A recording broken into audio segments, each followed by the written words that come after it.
and mainly working with questions that is around different kinds of development. We are a little group working close to our general director and the rest of the Trafikverket. Part of it is that we are financing, as I think you know, quite a lot of research within in the infrastructure area. And that's part of my job also, to work with that. Now, RESCOP, what is RESCOP? Well, RESCOP stands for Research Cooperation for Philosophy Education. And this is an idea that we had a couple of years ago when we were discussing with different universities. And the idea grew from that university said that quite often, not always, but quite often, when you're doing your philosophy doctor, you're working by yourself, of course, quite a lot, and don't really have that much, many of you, I don't know how it is for you, that connection with the outer world, we could say, during the time that you're studying. So that was one thought. And the other one, if you go into an organization like Trafikverket, I'll take the Swedish name for it, we also need to understand better how we can make use of all the very good research that is made out there. So we saw that there could be a good idea of trying to find some kind of cooperation. And what we wanted to do is, well, first of all, that to create network between you doctors, your students, and usually you do have network within the area that you're making research on, but to broaden that network, to see the depth and what would you say, of all the different kinds of research that is needed to develop the infrastructure sector. So that was one part of it. The other part that we want to achieve with RESCOP is also for you to get an understanding of the challenges that well, mainly that we define it. That doesn't mean that it needs to be right, but the challenge as we define it in Trafikverket, as we are seen also very much as the one who has the problems of the challenges, you would say.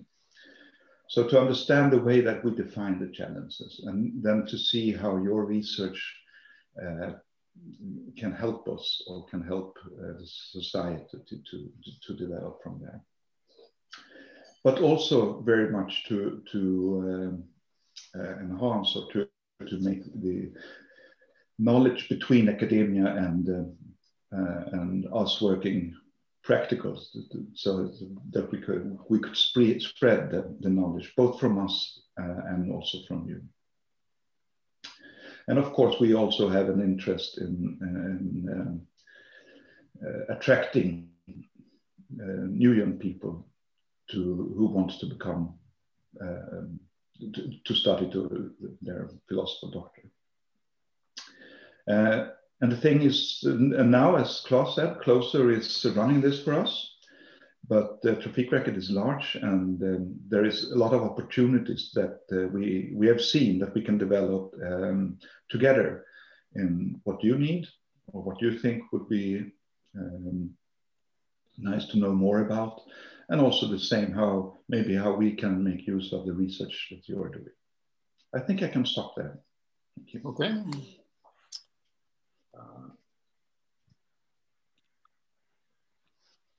So then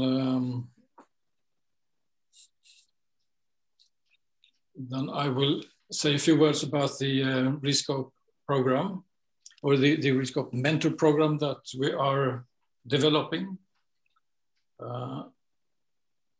Let's see. So, and the idea is then this is then part, of course, of the RESCOP activities, and the idea is to support and enhance the processes Rolf mentioned. And the idea is to introduce and prepare trainees for post-graduation business life.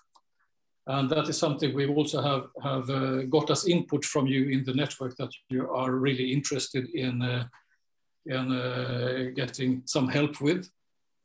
The idea is also then to provide an efficient platform for transfer of knowledge from the academy into, as we say here, practical use and innovation in business and society.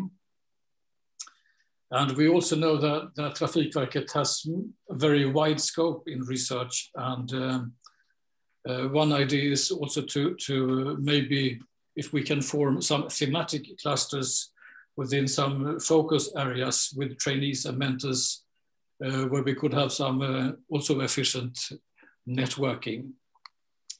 So these are the objectives. And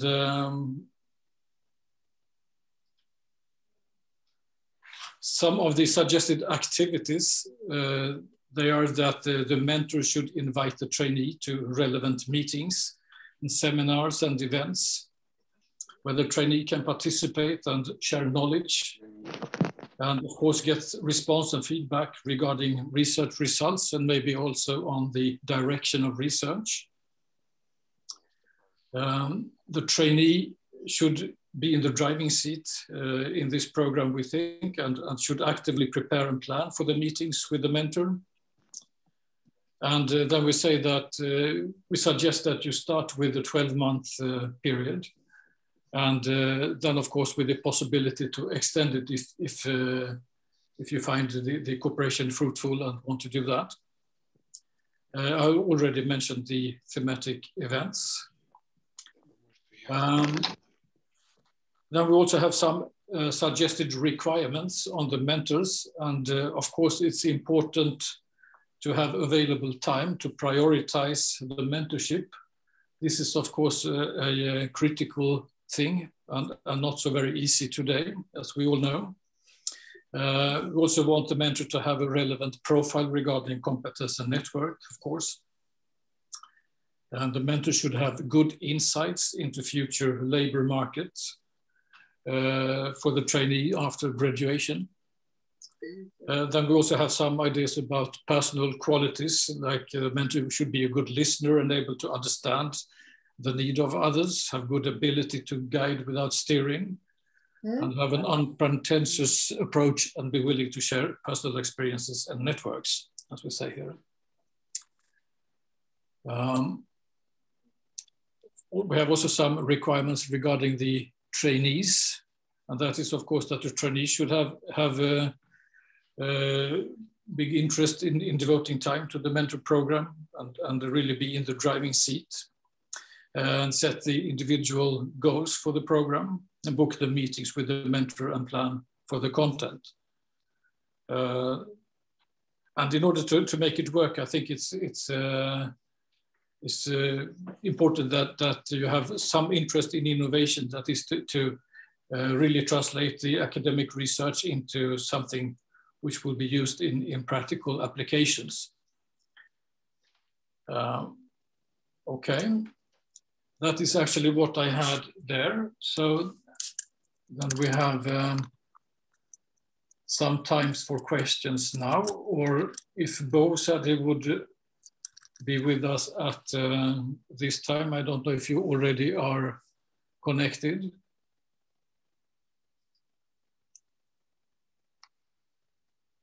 Then we wait, I think, for Bo Olsson to come on board, and then you're all welcome, of course, to contact me or Lisa if you want to be part of the program and mentor program. And if you have any questions now, it's a good time to take them.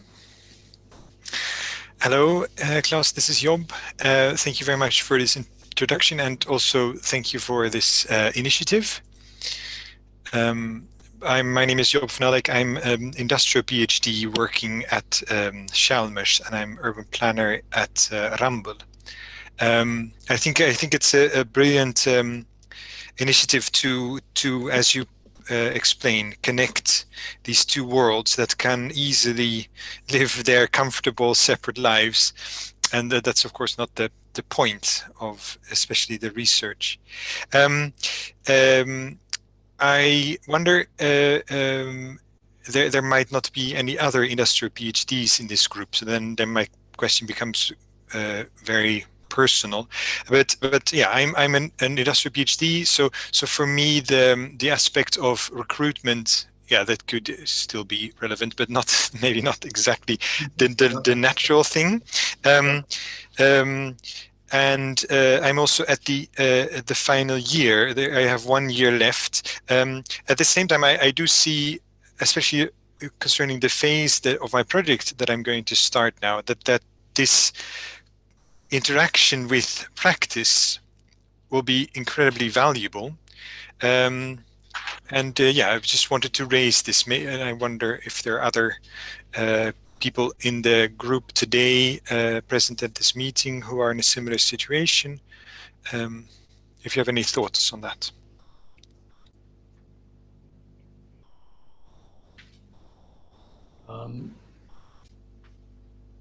We don't, there is no one who is reacting. We don't have any more industrial PhDs in yes, today. Can you hear me? Yeah. Can you hear me? Yes, Hello? we hear you. Yeah. My name is Monica Varanpere. I'm working as a senior noise specialist at Trafikverket, and I'm also an industrial PhD student at Chalmers at the Applied Acoustics department. Ah, colleague, you're around the corner. Yeah, okay, good. And nice. we can meet perhaps. Yes. One day we can hope. Yeah. Hmm? Did you have any questions concerning practice and? Yeah, no, I just wondered whether because I think you and I would just wonder how we fit in this program, or yeah, if the role, because if I looked at the list of activities of the mentor, yeah, no.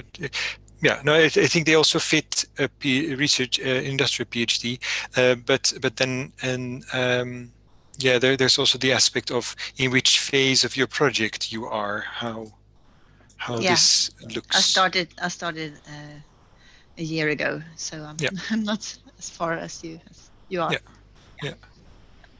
But I'm the first time I'm with this in a RISCOP meeting, so I'm just here. I'm curious about the work. So. Yeah. But I think it's a very good point you're raising, that we maybe have to put on some other glasses when looking at what we have written so far. Mm-hmm. But as I said, it is in development, this program, and maybe the needs for industrial PhDs are slightly different. I expect that your employer wants you to continue where you are. Quite, yes. Yes. PhD. Yeah. So. But at the same time, my project it's related to barrier effects of infrastructure, and that also comes from my industrial PhD background, is very much orientated towards practice. So in that sense, I see a great value in this mentorship, even though it's only for a year that I have left for my project. I think it will be still very valuable. Yeah. Yeah, we are trying to find some efficient way of organizing the mentors also within Trafikverket, which is a very complicated organization. As yeah. I know. And also with a very wide scope of activities, and the sometimes the PhD work is relevant for many different parts within Trafikverket, as I understand it, and that makes it a bit difficult to find the right mentor and how to get it, how should I say, internalize this program in Trafikverket. So, but I'm discussing now with a man, Hamid Razai or something like that. Yeah, it's a former colleague of mine. Yeah, I think he mentioned your name. Yeah. So I think we will be able to come back to you with some ideas and on how to proceed. Yeah. So the phase we are in right now is to identify mentors at Trafikverket, and we have a few PhDs who have raised their hand and say, yes, I would be interested in having a mentor. Mm-hmm. Yeah. Well, we haven't been able to connect these PhDs with a mentor, but it will not be too long, I hope, before we are there. Mm-hmm. Yeah. And Job, as we see it now, as Rolf was talking, as Claes said, when we're talking about developing, this is something that the questions that we raise, we need to raise them together. I mean, you have you have ideas, and we can have ideas, and we have the possibility to do quite a lot. Yeah. And the second thing is, as you say, you're the last year of your studying, but as I believe it, there is very much. There's much to gain to broaden your network, and also, I mean, even if it is for a year, and again get an understanding how we in practice think. I think you know a lot of it if you're working at Ramboll, but still, I think there are things to win about that. Yeah, no, I absolutely agree, and I also see that in this final phase. But that was just the thing that I thought I could raise, that the character of activities is different. Whereas in the start, the focus can be on investigating the demands and formulating questions. Now the focus is on applying to practice. Yeah, so again, there is an incredible potential for this need, because now in the final phase of your PhD, you have a possibility to, sorry, yes, indeed. Very good. To custom size the project in such a way that it meets the practical demands, and that it can be used, that you don't end with a thesis that's a written thing, 200 pages, and it's on the shelf, but that it addresses questions. I agree with you. Yeah, very good. Yeah, so we will take those comments to our heart, but you're also very welcome to mail me your comments, and if you have suggestions for improvements and so on, it will be very valuable to get them. Yeah. But this is of course a perspective we need to integrate also into the program. Yeah. Both if you're in the beginning of the PhD study or in the end, or if you're an industrial PhD or not. So that's a bit different needs, I think, for a mentor program. Yeah. But that's very good comment. Thank you. Do we have any other reflections out there in the space? Otherwise, I ask again if Bo have arrived. Yes, I have. Very good. Then you are very welcome to the show. And hello, thank you. And maybe you just give a short introduction to yourself, who you are, and then we look forward to listen to your presentation. And sure. I guess you share that and control it from your computer, right? I sent the presentation to you. I think that would work better if you can do it. You want me to it would be much better, yes, please. So I can present myself maybe for a moment. I work at the Trafikverket at the Strategic Development Unit. My main issues is working with rail research in a European context and in the big partnerships. I also have other issues looking at the development of excellence within rail research in Sweden. And I've been in the rail sector since a long time ago, since '91 actually, working mainly in technical issues. I've been studying in Lund, Institute of Technology, Civil Engineering, and licentiate work in also in Lund. So let's see if we can. Yes, lovely. It works, fantastic. Yes, perfect. You should say next, and then I. Sure. Next, then, yes. Yep. So this is what I want to talk about. I have been asked to talk about Europe Rail research in the Swedish context, and what has happened, what has been done, what is happening now, and what is the future and the ideas that we look on. And I believe it's in half an hour you expect me to be with him. So next, please. So we have been starting actually rather novel thinking, if I may say so, for the rail sector to look on the complete multimodal mobility picture to see what is the big picture. And as you can see, ground-bound transport, car, buses, trucks, also walking, bicycles in the ground systems, but also in the air, about, of course, helicopters, drones, planes, and water transport. So we see how we can fit into a bigger context, and we look on the passengers and the freight issues. We have 4 segments, so to say.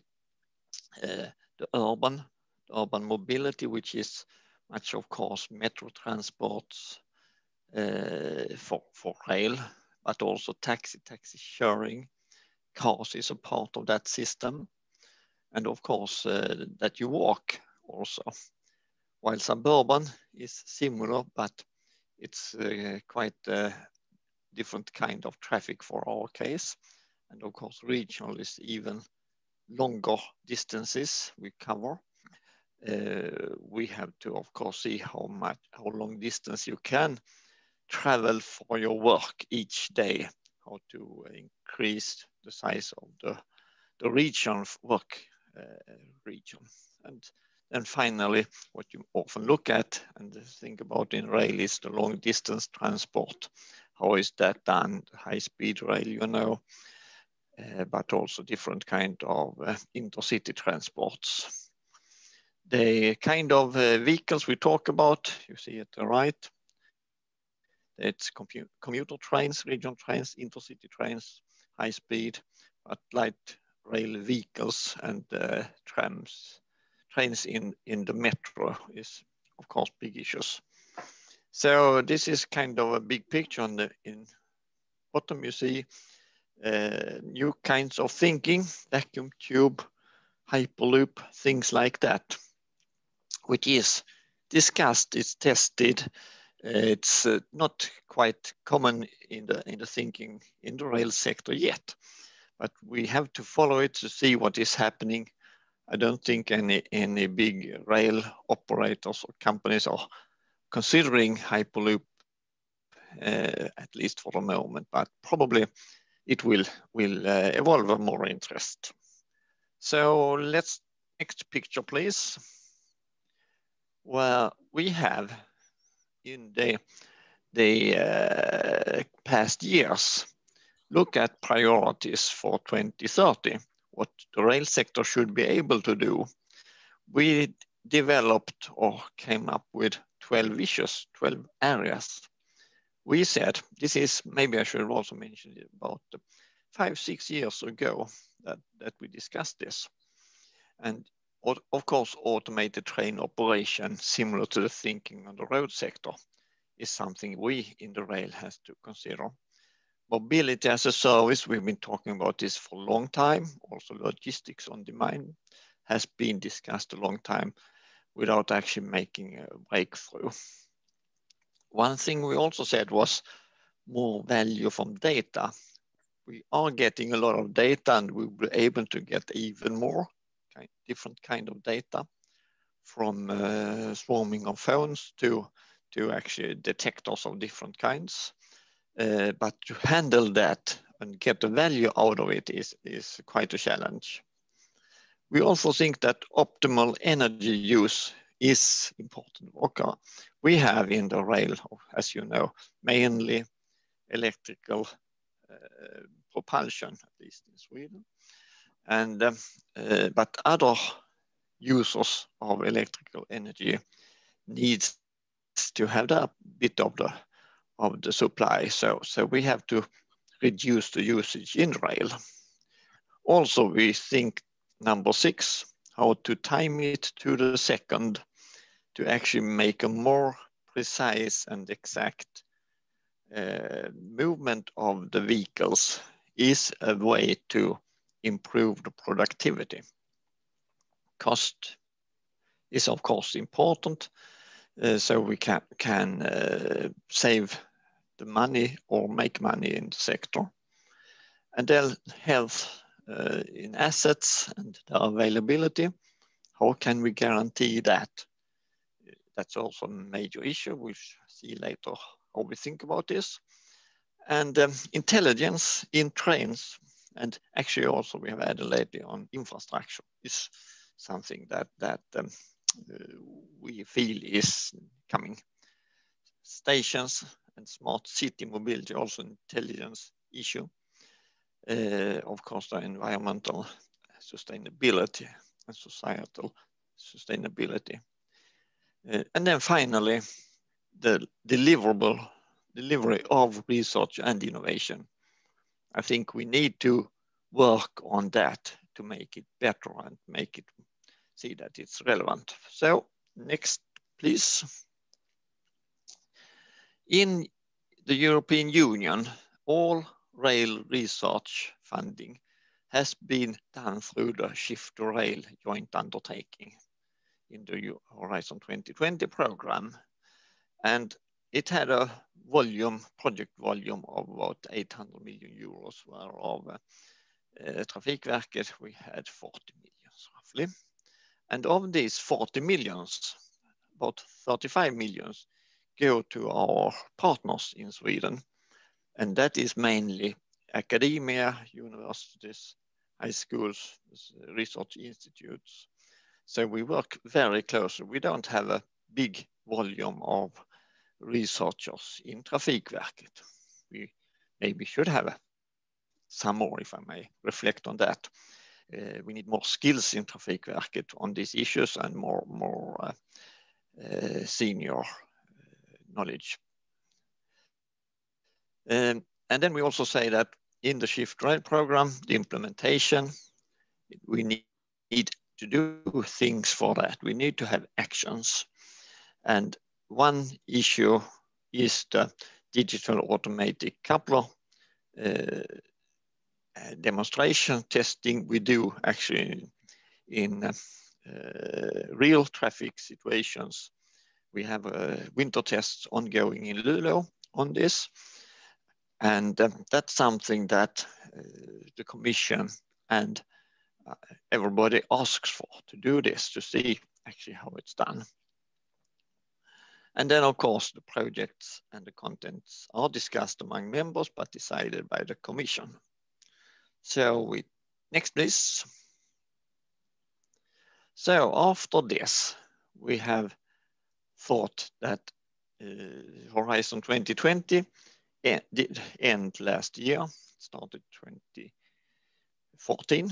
And then we need in the new program period for the European Union, it is 21 to 2017, want a continuation of this for the collaboration in the sector.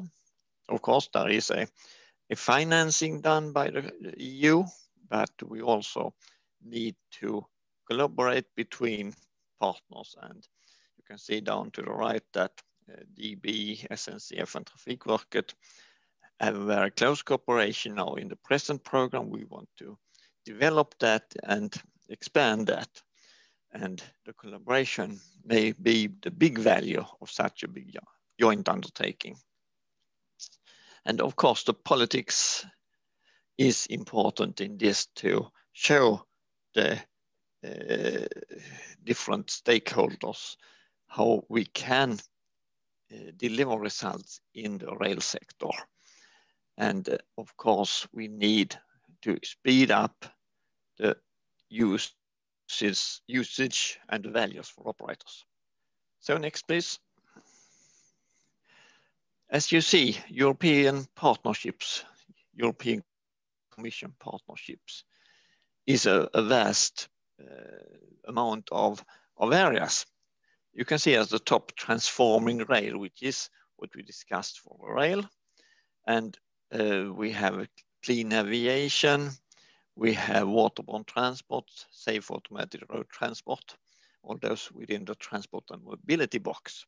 We have energy issues, we have manufacturing, and then we have, these are as top industrial partnerships, while the horizontal partnerships is like digital technology, manufacturing, geological service, circular bio-based issues, clean hydrogen.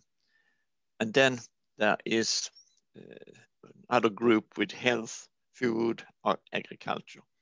So in this context, we have defined that the rail partnership is relevant, and then how it should be done. So we look at the next picture. So we have something that is now called the Europe's Rail Joint Undertaking. And the status is that the Commission will recommend a continuation of the rail partnership within Horizon Europe. The status is that the Commission is probably next week going to publish what their suggestion and send it to the Council for the Council decision. But when the Commission has sent out its recommendation, it will be published, will be worked with and developed further. And it is an institutional partnership, meaning that it's so-called joint undertaking. It's an old legal entity. There are, as it looks for the moment, 9 joint undertakings in total, while rail is 1. And within aviation, there are 2, also for the transport sector. And the thinking is that the rail sector is important for the greening of the transport sector. It's also showed in the Commission White Book. And so therefore we have some expectations for us to make it more attractive to have a bigger market share. And as you know, the EU MFF budget is in place. Also, the Horizon Europe budget is in place, but the budget for the rail partnership is, that's an official estimate, 600 million euros from the EU. That would mean that the program in total would have a volume of 1.3, 1.4 billion euros. So it's a massive program that is suggested.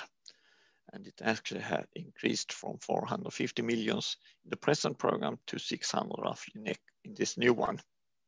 So it has an increase, and we're quite happy about that. Next, please. And it's a new structure of collaboration. We were going to look at a limited number of projects, looking at the challenges of the rail system.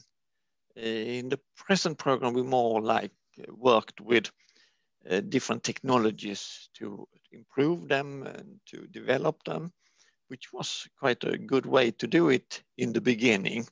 But now we feel that our work and our thinking is so much more mature that we can start at the challenges, the needs of the sector, to actually say that we need to do this and this and this to get these results.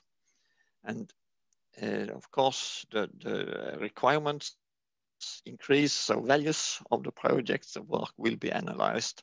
And of course, also the potential for impact. There's no value actually in producing something that is not used or interesting to use. And of course, in this process, I must point out that we should not lose the research value. It shouldn't become a kind of a consultancy program just to test things or to do things. It is to make substantial changes. And to define what should be done, the ERAC has made a roadmap for the rail system, strategic research and innovation agenda. And more about that later.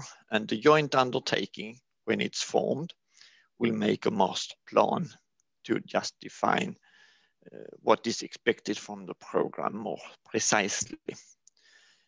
So next, please.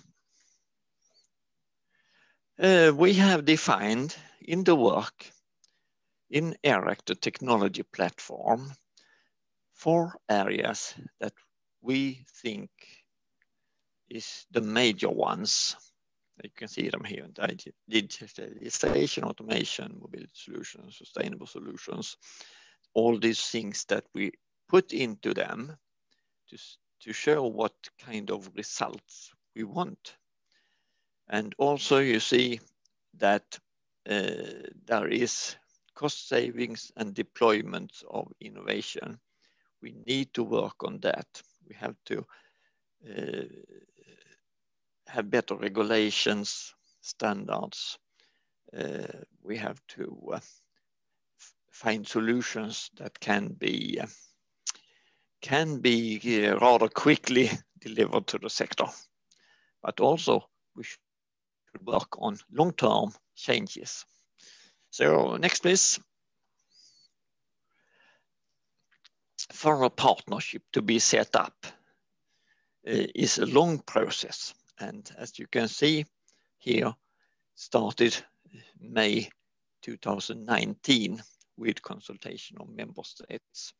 And before that, in the ending of 2018, we started to discuss with the Commission among ourselves, what do we want? Do we want a new program? What could it be like? And going through this discussion, the consultations, the workshops, we will end up with a project starting next year, 2022. So it's a more or less a 4-year process, meaning that halfway through the previous program, we start up thinking about the new program. And you can see there is the master plan where it should be done, and the strategic research innovation agenda. And it's of course within the European Commission. So we can take the next, please. This is the SRIAD, Strategic Research Innovation Agenda. And it's a European technology platform, ERAC, for the sector. Rail sector has developed that. And the European technology platform is an EU recognized body, actually started up by the Commission for critical sectors to advise the Commission of what is the best thing done within each sector. Next, please. So we tried to show thinking, the new thinking, and how to link these things together. The services, how we optimize the operation and the innovation assets, how they support the operations which supports the new services, and to not going into details, but seeing that the boxes you've seen before has been put into this context, so we don't mix everything. And also the next picture, please, we have a other way of showing this. There it is, yes. So we want to generate value for the European citizen, thinking that they want to invest in this program because what we can give. And of course, the freight and the door-to-door mobility is the values for the European society. And for doing that, We have to, in the bottom, support innovation. We have to organize it in a way that it works together to find good solution, and also to put it in the management of the traffic to actually make it work in the daily operations. So we try to think at different levels. So we can take next one. Yeah. We have, for the new program, found 11 areas that we think is the areas where we can develop the programs as such. And I can maybe go through them a bit quickly. We call them transforming projects. That's what we want. We want to transform the sector in these 9 areas. And the first one is, of course, the door-to-door mobility, to make it integrated with in-rail system, but also with other modes. So it's a multimodal thinking, basically. Second one is rail freight. You know, rail freight has about 18% of the freight volumes in Europe. The roads are more blocked in the traffic, and it's of course not that green always. So we need to improve the performance, productivity of the rail. We need to have the framework, the signal system, etc. For doing this, we have to manage the control system, the train movements in an efficient way. We have to, of course, think of environmental issues, and we need to have asset management, and we need to have automation, autonomous use units, remotely pilot operations, so we can actually increase the reliability and reduce the manual works. We need also in TP8 to look at new systems. We tend in the rail sector sometimes to look at where we are taking incremental steps. That's not the only thing we should do. We should be a bit bold in our thinking. Hopefully we can do that in this TP8. And then in TP9, we have the digital twin, which you know what it is and how it works. We need to put the mechanical assets into 1 or 2 or 3 or whatever digital twins for the system, so we can simulate, we can predict, prescribe things, we can test new solutions, we can get better, as you saw in the beginning, usage of data. So we can actually be smarter and to have less disturbances. And then 2 issues. One is the health of the passengers in the system. And then we have, of course, socio-economic assessments in the total picture of the rail and transport system. So next, please. These are linked together. You can see that we have the automation in the center, we have the connections, we have the emerging systems, we have the digital twins, traffic management feeding into this. So we try to work in a structural way. Yes, next please. You can see here, we talk a lot about TRL levels.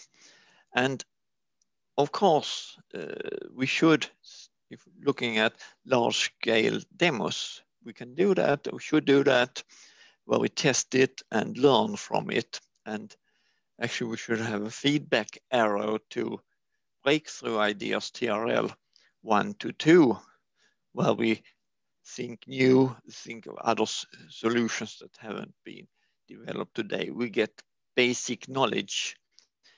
We can explore thinking that is not on the table today. And of course, in the middle, we have more applied research. So next, please. And the big scale, what issues we discuss about and think about. the new mobility concept, the platooning of trains running closer to each other, like, platooning of trucks, to utilize the tracks much more, to put more tracks on train on the tracks, things like that, which is of course not as easy as you might think it is because of brake distance, things like that. And then we can think about maybe rail buses in less dense traffic lines or odd hours. Could we have a driverless self-driving rail bus for serving people in these situations? Maybe autonomous operations of vehicles, freight trains, shunting, maybe remote driving of freight trains. We spend most of the time for the train drivers of freight trains waiting for getting permit to drive. We need to improve that. In the maintenance, the robotics, there is a huge potential to reduce dangers and difficult man work in the infrastructure for maintenance, and have robots for that is a key area we look at. We look also at what can quantum computers do for us in simulations and conflict management in the rail system between different train movements and the management of the network. It's of course not, it's an issue for a bit future, but well, interesting to look at. I talked about digital and intelligence freight trains. Today, freight trains are purely mechanical technology. They do not have any electrical functions between the wagons, in the wagons. We need, of course, to change this, to have them to know what they're doing, to tell what is happening. Of course, to say that there may be risks of derailment or they have brakes that has stuck, things like that. The digital twins, we should have one digital twin of a network. We should have that in part of the asset management system so we can know what to do in the most efficient way. Socioeconomics, I mentioned, user-centric operations, and of course, greening. So I think we can take the next slide, which is a bit special issue. It is what we say in Sweden, areas of excellence. We need to have excellence from doing good research, of course, and we need to address that, how it should be done. So we have looked at a number of areas to do this for the whole sector. We have seen it requires long-term funding. We need a strategic plan for this to see what kind of knowledge areas we have to have. And it's not, don't call it center of excellence. That would point that it's one place or one academia to do this, but we want to have for each area the best academic competence working for this. And of course, this project I've shown you before is a cornerstone in doing this. You can work in a project, you can then work in the excellence area to link together, or you can develop new thinkings prior to a project. So it's not only project work we should have in academia, but also developing excellence. And Trafikverket is, we are investing 25 million krona per year for these excellence areas. And next picture, please. These are the areas, of course, vehicles, parts of the vehicles for brakes and wheels. That's the track technology, track mechanics, of course, sorry about that. Civil engineering, construction, all these things. Dynamics of bridges is included in this, for example. Dynamics of geotechnology. The power supply, power transmission, traction systems. CCS control command signaling is a key area, but also traffic planning, traffic operation, 7 and link with 9 system capacity, meaning system availability. Number 8 is the maintenance technologies. It's everything from the work out in the field till the more theoretical models of maintenance and asset management. And then number 10 is a new way we look at. It's to look at the rail system, working pieces together to make it a good, complete system, and also how that should be done in the transport system. So next, please, which is, thank you. Well, thank you. A very interesting presentation. Thank you. Do we have any hands raised or any questions in our chat?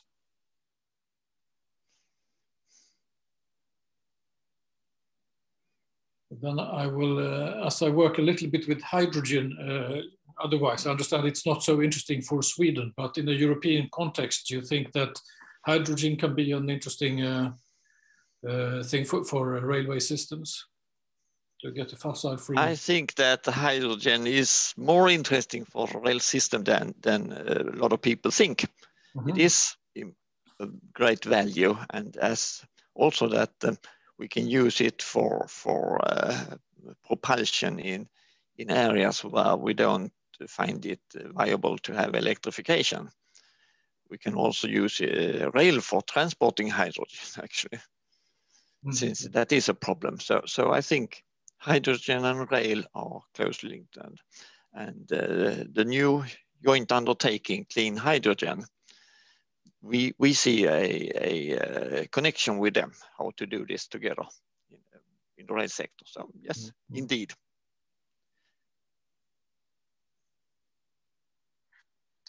Yeah, and do we have anyone out there? Perhaps one working with systems, for instance, because railway is part of a very big system. No reflections there? I think you have had a crystal clear presentation as thank you very much then. And thank you. If there are any more questions, maybe we can get them later on. But you will leave us now with yes, I had to leave for another meeting, so yeah, okay. But very good, and thank you very much. Thank you very much. Most interesting. Okay, bye-bye. Bye. Bye-bye. Bye, Bo. Bye. Then I don't know if we have our next speaker in place. Jan Pettersson. Yes, I am with you. You are with us. Perfect. Yes, great. You are eager to start right away. Okay, so I hope you have had at least some sort of short break. Otherwise, it's a risk I will put you in some sort of coma. Yeah, okay, very good. Then maybe before your presentation to give it as much value as possible, let's take 5 minutes break. And then we start again. My name is Jan Pettersson, and I am from the Swedish Transport Administration, the Trafikverket, and I work within a small department, the same department as Rolf, the strategic department. And I work with different kind of tasks. One of the tasks is to be the program manager of Trafikverket's program for electrification of road transports. And then I also work within some international groups within both road and railway issues, within CEDAR and PRIME and PIARC and so on.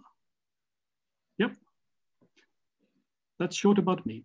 So today, I'm really happy to be with you, and I will talk about our work regarding how to electrify road transports.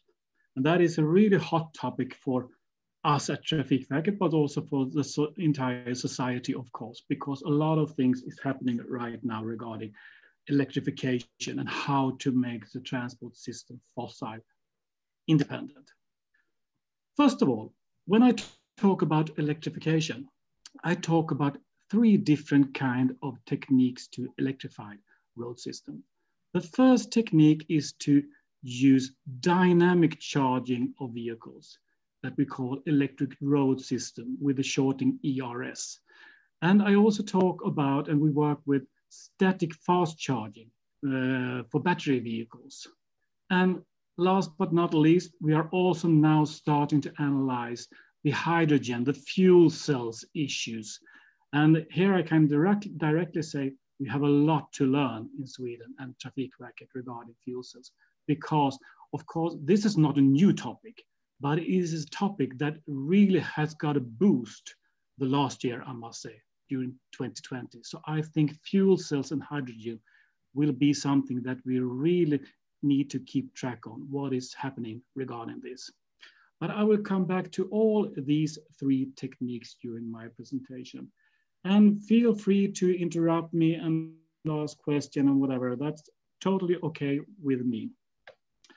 First of all, you know, we have this Paris Agreement, how to not increase the Earth's temperature too much. So we need to reduce the CO2 emissions. And Sweden wants to be in the forefront regarding this. So, you know, our government has said that Sweden should become one of the world's first fossil-free welfare countries. And by that, the parliament decided about a climate law. It's not just a goal, it's a climate law. That means that by 2030, we should have reduced the emissions of CO2 from the transport sector with 70% compared with 2010. And for 2045, we should have zero net emission of CO2 from the transport sector. And you know, the Paris Agreement talks about 2050. So the goals in Sweden are much tougher than the Paris Agreement. So that is why we are doing this and why we are talking about to find new ways of making the transport system fossil free. And why electrification? Well, first of all, 25 or maybe up to 30% of the CO2 emission from the road transport systems comes from the freight transport. So we really need to make the transport sector fossil free. And we believe that electrification, of course, is a solution for tomorrow's fossil free transport system. But of course, we have the railway system, and the railway system is, of course, super. It's great to make long and heavy transports, of course, but still, up to 80% of all land-based transport goes by road. So if you should move everything over to rail and sea, that would probably totally impossible. And especially if we're going to reach the goal by 2045. So by that, we need to find new solution for the road sector. And if we look upon the road sector, how are we doing regarding how to reach the climate goals? Well, this is a graph that shows the development of the CO2 emission from the transport sector. And you can see the black graph shows the history, how we have succeeded. Of course, we are in a good way of reducing the CO2 emissions. But if we don't do anything, we will end up according to the gray graph. But of course, we are doing a lot of things. We are making new cars, changing old cars into new cars. We have biofuel. We are static charging for private cars, etc. A lot of things is done and already decided. So according to everything that we have decided and that we plan to do, we will end up according to the yellow graph. But you can see it's a huge gap down to the climate laws measurement. So by that, we need to find something new. And here we think electrification could be one of the pieces in the puzzle to reach our climate goals. And road transports. All our analysis shows that the road transport will continue to dominate and increase. And we think we cannot just only choose one piece in the puzzle. We need to have a different kind of solution. And we think we should work with both electric roads, fuel cells, battery, and of course, biofuels. We have a lot of biofuels in Sweden. And the signal is that biofuel will continue to increase and probably peak around 2030. But the government has an action plan for how to reach the climate goals. And in that action plan, it's very clear that, okay, biofuels is going to peak, absolutely, but then biofuels need to be changed and used within sectors that can't be electrified in the same ways as probably the road sector can be electrified. And then we are talking about the sea sector and the aviation. So by that, the biofuel need to be moved from the transport sector over to other sectors. And by that, we need to fill that gap with electrification. And of course, we will also try to move goods from the road sector to the rail and the sea sector. And we have a plan for that. We have these strategies for how to deal with the freight, but we can't solve everything with that. So we need to use all these different kind of tricks. So it's a palette of things that we think that we believe needs to be done. And I think in the middle of October, something very interesting happened. Middle of October last year, 2020. The infrastructure minister had a press conference where he launched a number of topics regarding how should we move on with the electrification of the road sector, or I would rather say electrification of the entire society. He was very clear. He said, now we are done with testing. Now we need to more really get started. So he presented 5 different things that should be launched. First of all, he said he was going to establish an electrification commission, a commission that will help the politics to draw up plans and make good decisions for how to electrify the road sector.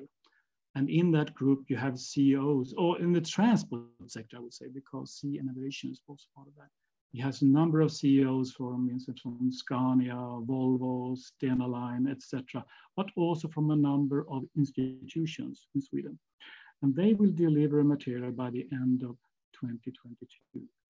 So there's a lot of things that will be analyzed, and it's very good that the politics try to gather the entire sector now, because everyone has to agree what needs to be done, because this isn't something that the entire society has to stand behind. Otherwise, nothing probably will happen. The second bullet point he presented is that he launched a government task to examine the possibility to establish electrified road sector. So there is a person that will analyze this and present by the end of September this year if it's possible to establish electrified road systems in Sweden. And that we are really glad that this now will be done, because we have now said for a number of years from Trafikverket that there is no legal possibility for us to establish electrified roads. There is a number of things that needs to be analyzed within the legal frames, for instance, and also how should the users be charged regarding how, if they uses electrified roads, for instance, and the safety issue is also part of this analysis. So it's a number of things that this person will deliver by the end of September this year.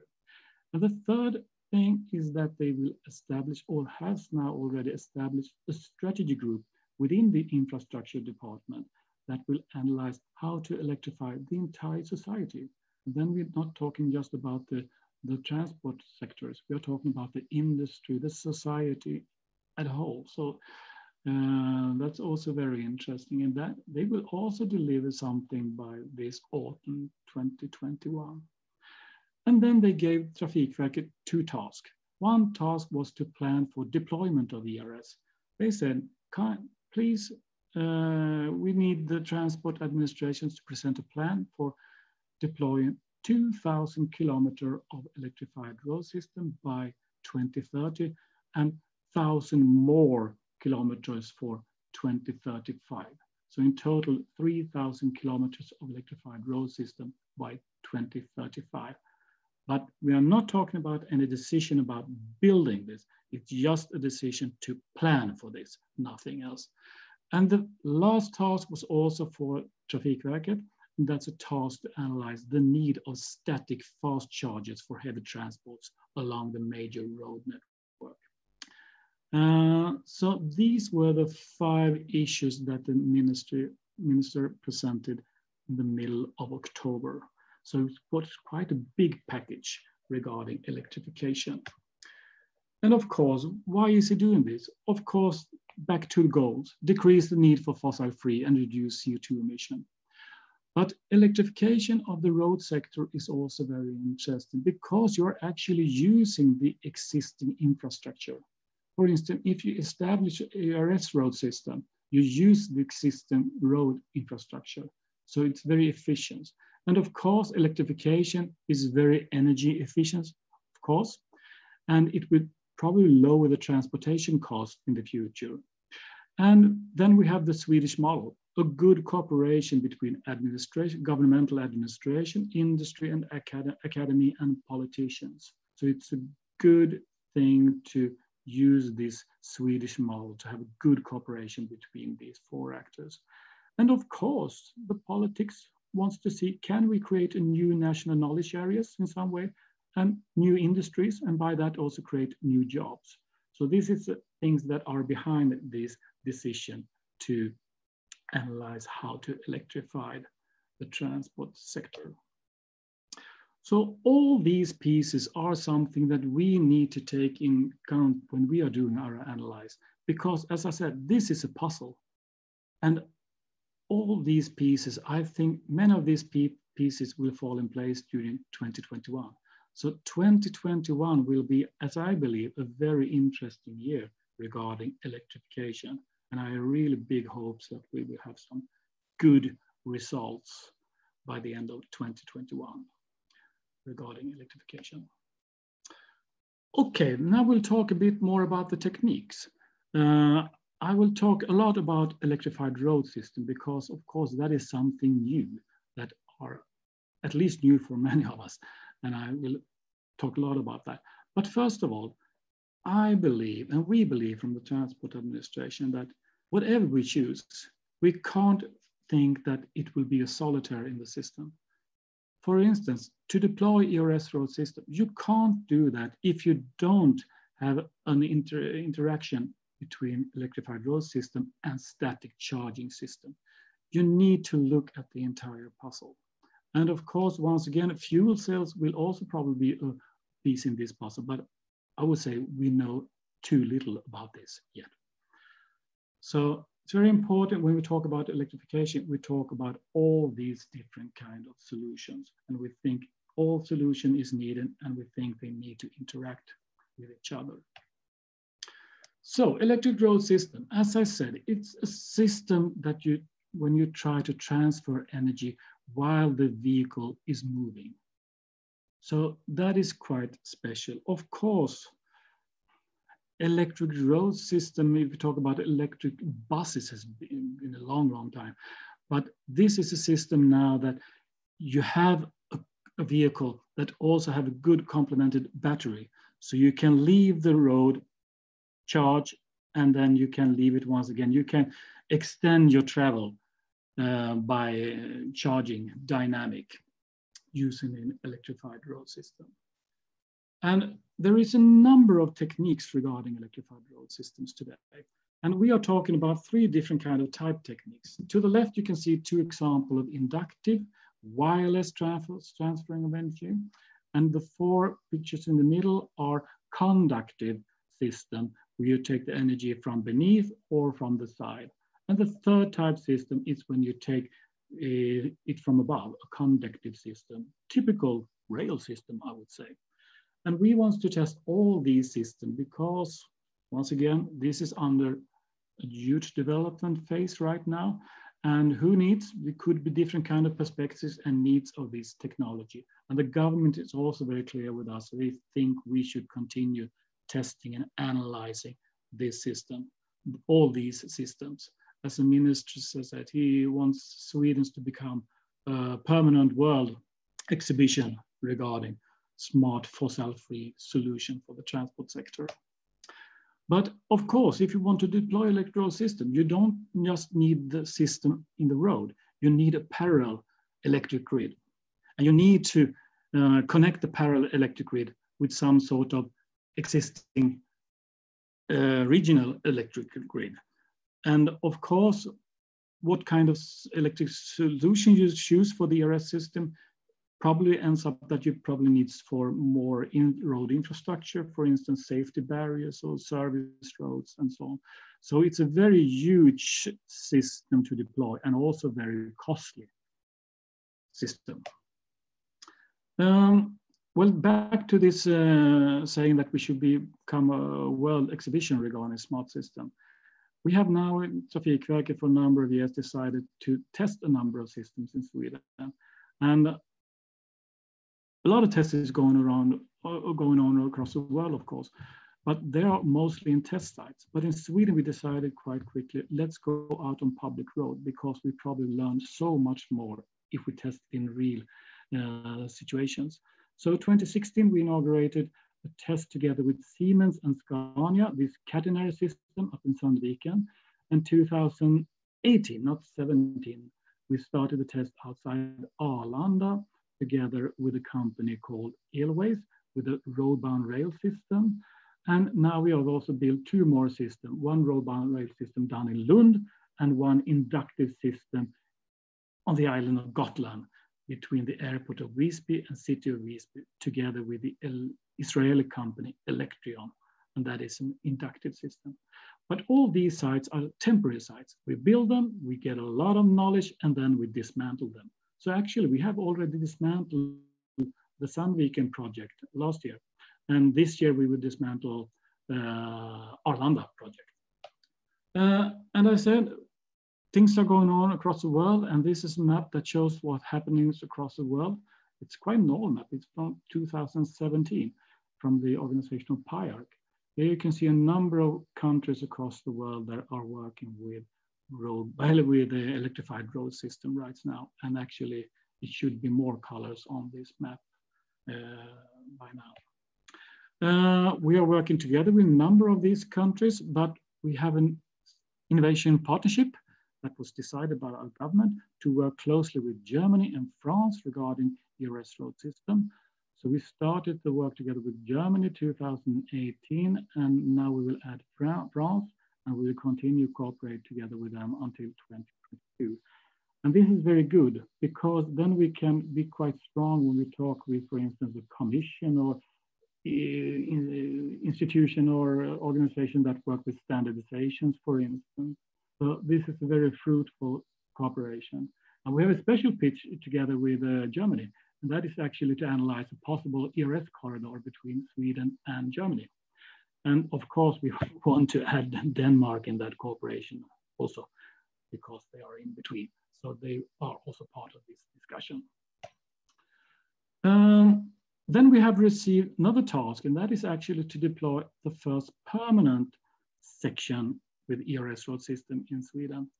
And that is a section now that we can test more completely how ERS works in the road system. So we can test business model, more about the effects. We can test more about the behavior of the traffic, effects on natural, cultural landscape, and so on. And also the access control and payment and so on. So we have received 300 million Swedish crown for establishing a first permanent section. And we are now working to plan, we are planning now, right now, for two sections. E20 Alsberg-Örebro and the road 73 Norvik-Västerhaninge. And during 2021, we will choose one of these two sections to become the first permanent section in Sweden. And once again, we are not just focused on electrified road system when we are analyzing these two sections. We also analyze static charging together with electrified road system. It's so important to be clear about this interaction between these two systems. And to establish this, we need, of course, very, very good cooperation with all the key actors regarding this. And first of all, the vehicle manufacturers, they are so important regarding this.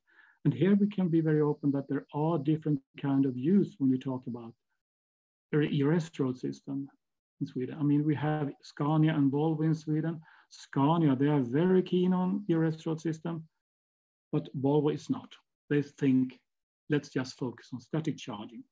So the vehicle manufacturers have different kind of ways of seeing upon these issues. And of course, the users, also very important. Will they use this system that we will deploy or not? Very important to have that discussion. The electricity dealers and grid owners, very important players. And of course, they know everything about how to produce energy, deliver energy, charge for energy, and so on. And then we have, of course, the road owners. And here we have a difference between stationary and a ERS road system. ERS road system, the government has said, the transport administration should be the owner of the system. But when we go to static charging, we have no plans that we should be the owner of this. I mean, static charging, we are not we don't own fuels, gas stations, for instance. So that is something that the market needs to take care of course. So today we have the situation that if you talk about static charging, there are already existing systems for delivering static charging. There are already existing vehicles, freight vehicles, to use static charging. Both Scania and Volvo already delivered this. The CEO of Scania has, I think he said last autumn that they will present a new type of battery electric transport vehicle each year, the upcoming year. So it's a lot of things happening regarding static charging. But when we talk about long distance transport, we think that electrified road could be the solution for that. But once again, what is happening with the fuel cells and what is happening with the development of batteries? Who knows? We need to follow that development. So go back to the task that we delivered, that we got from the government last October regarding how to deploy ERS and static charging. We have now delivered answer to that task, and we see that there are 4 different kind of parameters that is so important to keep track on if you're doing this scenario analysis. First of all, the diesel price. What is happening with the diesel price? So here we have made scenarios for low diesel price and high diesel price. And then you have emission factors. If you are going to increase the use of biofuel, of course, many of the users will use biofuels. And by that, you don't have the same need of electrification. So here we have a low and a high example of the emission factor that is actually about the amount of biofuels in the system. And the third one, of course, how many are going to use the system? How much traffic, high or low? And then, of course, the cost for it, high or low investment cost. And if we take 2 scenarios, first scenarios with high or traffic or low emission factors, of course, if you use that one, you will have a good possibility to solve a lot of things with electrification, both by electrified road system and stationary charging. But if you go to the right scenario, the scenario 4, low traffic and high emissions factor, of course, most of it will be solved with biofuels in the future. And by that, you don't have the same need of electrification. So this is an example that we are so much into the hands of the politicians. What is going to be the solution for the future? Anyway, we got the task to present a number of roads for deploying ERS, and this is what we have presented now. In the first stage, we think you should focus on the triangle, Stockholm, Malmö, and Gothenburg, and also the E4 up to Gävle. This is around 2,000 kilometers. And then we think you can add E22 and the E4 from Gävle and up to Luleå. So this is what we now have presented to the politician. And also we have some connection with ports and terminals. If we summarize, the recommendation is now that we think if you're going to increase the tempo regarding electrification, start with static charging. Build numbers of static fast charging across Sweden. I mean, today I think we have 3 or 4, something like that, almost nothing. We need to do that now because also the OEMs, the car manufacturers, they say, we will deliver the cars. Please build the infrastructure. That needs to be done. How it should be done, I don't know. Probably you need some incentives to get this on track. And then we say, of course, ERS can be a solution for electrification for long distance transport, but we need to do some more analysis regarding this. And then during the upcoming years, we need to follow everything that happens regarding electrification. Once again, fuel cells, battery development, static fast charging, and of course, electrified road systems. So these are the recommendations that we have now given our government regarding how to electrify Sweden. So by that, I think I stop my presentation, Claes. Well, thank you very much. I hope you hear all the applause in the, the space. Do we have any questions? There is one question I see in the chat. In the chat, we have one. It's from, what is it? I don't, well, John, how effective is ERS in cold climate, snow-covered road and extreme low temp in northern Sweden, the question says. Yeah, that has been a very important issue for us when we have done these demonstration sites. Up in Sandviken, we had some problems regarding ice on the contact lines and so on, but actually it has ended up with absolutely no problems. And then outside Arlanda, we had some problems with ice in the roadbound rail system, but then they established a way to heat the rail. So that is also solved. Now we will test the two new more systems, and we have done some tests regarding inductive systems, and we don't see any problem with snow and ice regarding that one. But still, we need to do more tests regarding that, these two new test sites, because we have just launched them. So that is a very important topic for us to analyze. But so far, we have not seen any specific problem regarding this. Yeah, now we have a few more questions in the chat. Maybe Margareta could take it in loud, so we get it more lively. Or do you want me to read it? I don't know how to ask. I don't know so much. I just read the paper about the mining company that's going for eldrivna lastbilar. And I have not heard about this. I'm curious about if you know about it. Could you please repeat the question? I just wondering if you know anything about the mining company Kaunis Iron in Pajala, because they was talking about some if you know about it, because I don't know anything about it, and I'm just curious. Oh yes, I know a lot about that one. The Kaunis Iron Company. Yes, they have planned. They did plan for electrified road system with the catenary system. They were planning to do that, but then they started to cooperate with Volvo. So now they are going to test heavy duty vehicles with static and only battery. So that is extremely interesting. So they will use very heavy tracks that only goes on battery and using static charging. And actually there is another mine company also, Boliden, that has now inaugurated an electrified road system where they are using the catenary system for the really heavy trucks in the mine. So the mining industry are absolutely trying to electrify their transports in different kind of ways. Yeah. Okay, so it's by, okay, yeah, then I got it. Okay, then I have a question also by Ulrik Berggren. Do you want to present the question yourself, or want me to read it? Then I read it. How do you regard the issue of risk minimization with respect to which standard technology to use? And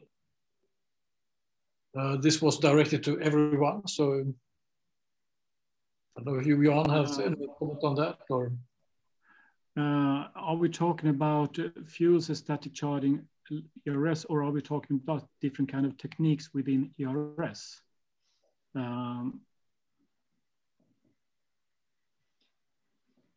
if we're talking about ERS road system, of course, we are doing an analysis of the risks, of course.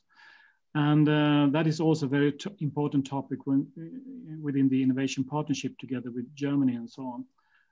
If you have, for instance, contact wires on motorways, what happens if a contact wire would fall down in traffic and so on? What happens if something happens regarding a road-bound rail system? The risk analysis regarding choice of technology. If Sweden chooses one technology that will not be a world standard, for example, because there's so many different variants now. So how do you know which one to invest in, so to say? Okay, I think I heard your question. Well, first of all, this is one of the risks that we have presented to the government. It's a risk by going first. If we want to be in the forefront, and if we choose a technology then our neighbor country will not choose, of course, then we have a big, big problem. So this is a very important issue to cooperate with other companies, other countries. It's a very important discussion we have together with Germany. But I would say it's a very scattered situation right now. We're talking about Europe. In Sweden, we say we are technology neutral at this stage. In Germany, at first, they focused mostly on contact wire. They have 3 different kind of test wire with the catenary system. But now they are going to build 2 test sites with inductive. Italy, they are building test sites with both catenary and inductive. If we go to France, of course, they have this big French company called Alstom, who have a very interesting system with a road-bound rail system. They want to see if that could be a solution. So it is not a clear picture regarding this. So I think this will probably need a lot of time before we decide and choose a system. But the Commission has now awakened regarding this. So they have started now standardization groups for all different kind of known techniques for ERS road system, both for heavy duty vehicles and also for private cars. So we need to follow that development. And it is a risk, absolutely. And maybe you could comment on what you think about the economy. If you look at batteries and static charging, it seems that this technology is perhaps more mature now than the different concepts for ERS. But batteries are still expected to decrease in price by maybe half in a couple of years. And what do you foresee in ERS? Is there any system which you believe would be more economic than the others? It is too early to say which ERS road system that is more economics than another system. But what I can say, of course, we have done now socioeconomic analysis for static charging and for ERS road system. And of course, static charging is much more positive economic than ERS road system, no question about it. But we see that some of the road sections in Sweden could be positive socioeconomics. But then we are talking about real big section with a lot of heavy duty vehicles. So electric road system will not, I think, be a solution for smaller local regional roads. We are talking about big roads. We are talking about TNT network. Okay. Okay. Any more questions out there? There is one more question. No? I was thinking about if is there any plan for budget planning for static charging within the city? Because you mentioned that the Trafikverket doesn't have any plan for going for it because like what it is now for stations. So what do you think about like public-private partnerships, or if there is any specific future plan for these type of electrification? Yes, and you're talking about static charging. Yes, static charging. Yeah. Oh yes, there are big plans for static charging, and the government has already said that there is money you can get if you deploy static charging. So I would say there are three different sectors, three different regional sectors in Sweden that have really long-going plans for deploying static fast charging for heavy-duty vehicles. We have a regional in the western Sweden and around Gothenburg, and then we also have a region around Stockholm, Mälardalen, and also around in the southern part around the city of Malmö. So three regions are really into doing big full-scale tests in deploying static fast charging system for heavy-duty vehicles. And I think there are, for these 2 years, I may be wrong, but I think there are 1.2 billion Swedish crown for the consortium to get fundings, something like that. I could be wrong here, but I think it's within that area, yeah. Okay. So will it be like a government responsibility and project, or it's just financing private sectors for applying this static charging stations? Is it government financing? Financing, yeah. Because whatever you choose, we think that in an upstart phase, you need some incentives. You need a government to go into and put fuel into to really get it done. Thank you. Sorry, could you ask the name of regional plans again? It is called Västra Götaland. And then we have Stockholm, Mälardalen, and then we have the Malmö area. Those three regions are very into trying to deploy large scale pilot for deploying static fast charging for heavy duty vehicles. And also that is for solving the local and regional transports. Yeah.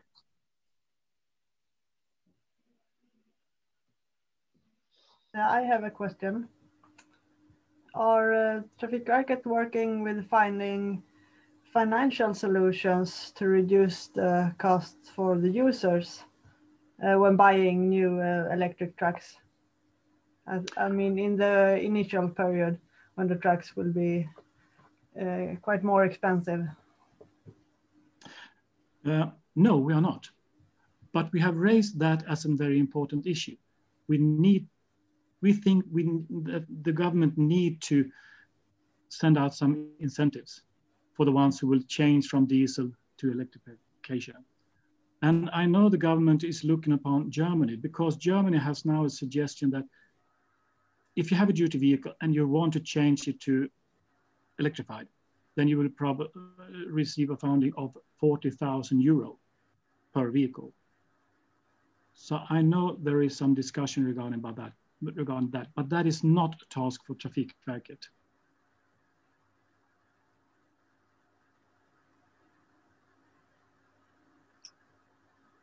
Okay. Yeah, important, of course.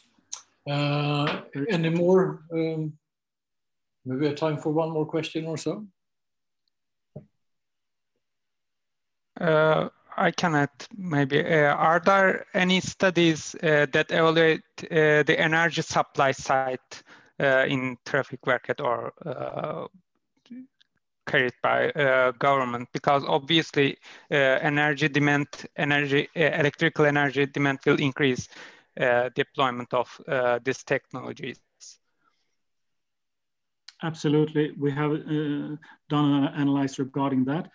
We have also discussed a lot with the company E.ON and Vattenfall.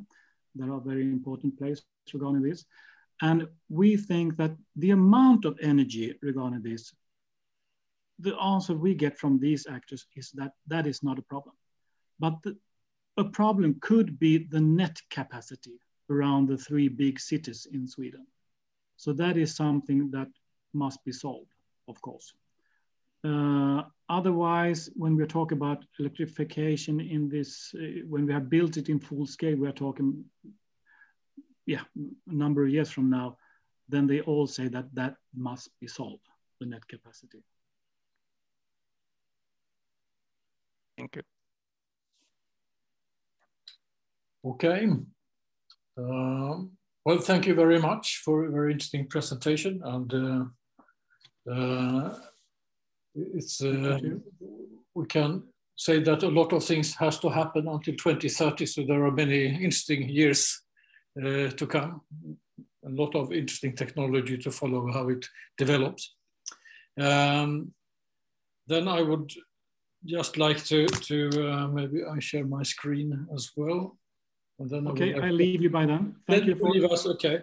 Yeah. Thank you very much. Thank you. Bye bye. Bye bye. Yeah. Well, I just want to finish with saying that the next meeting we plan to take place in connection with the TREF conference in August in Jönköping. I think it is, Lisa, do you remember the dates? 24, 25, something? I'm sorry, I don't remember. Okay, so sometime in the end of August, after the summer vacations. And then the idea is then that we hopefully can meet in real life to have a workshop and so on.